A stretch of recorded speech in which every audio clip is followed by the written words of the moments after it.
Hello everybody, welcome back to the shop.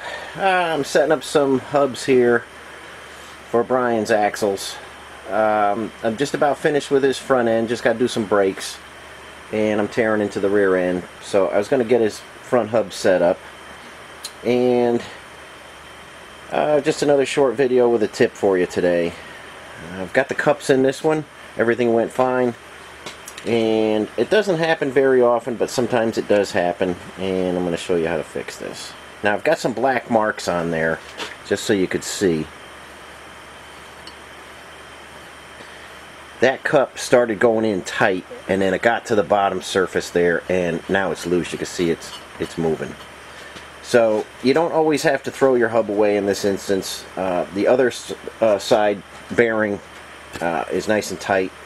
This one doesn't have any slop, it's just loose. It just doesn't bite in there real hard like it should.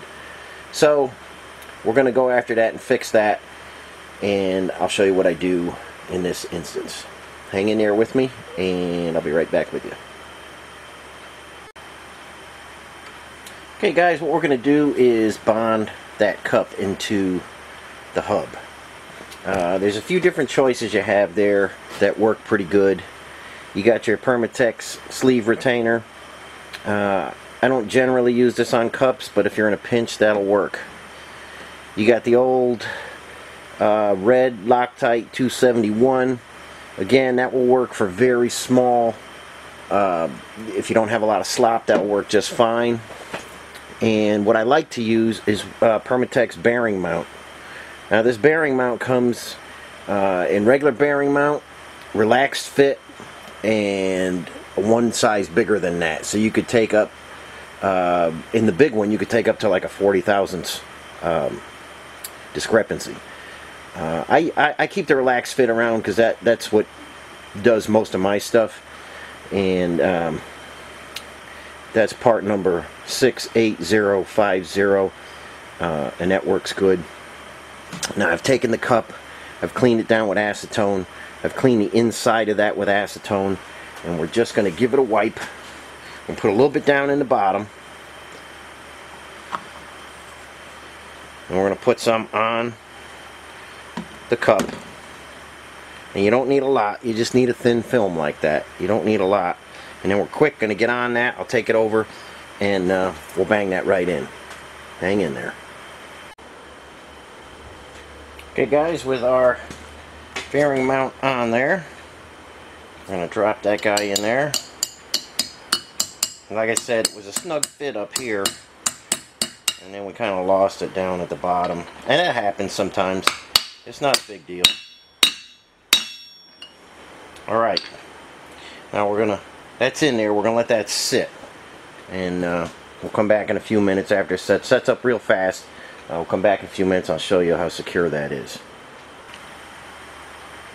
Okay guys, this is just something I do. It's not really necessary, but I feel it's worth it. That's just a 20-pound weight. And then I put the bearing in the bag so that it doesn't stick, because if there's any bearing retainer leaks out, it'll bond that bearing right to the race.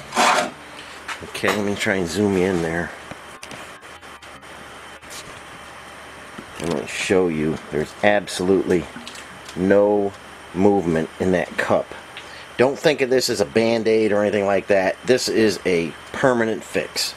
If it was just a little loose like I showed you in this video, not a big deal. If it's shucking back and forth like crazy and you can fit, you know, 100,000 feeler gauge in there, and obviously you throw the hub away. This works for a lot of instances where there's a bearing cup in a housing. That bearing retainer will bond it, and it will be a permanent fix. Again, it's not a band-aid. That is a permanent fix. That is bonded right in there. It will not move. So that is your Willys hub rebuild tip of the day. There's not any need to throw away good hubs just because the cup is a little worn out there, because the hub's worn out and the cup is sloppy. So that's all I have for you today. I hope it helps some guys out there who are on the fence about whether to throw a part away or fix it. The bearing retainer works great. So thanks for watching, everybody, and I'll catch you on the next video.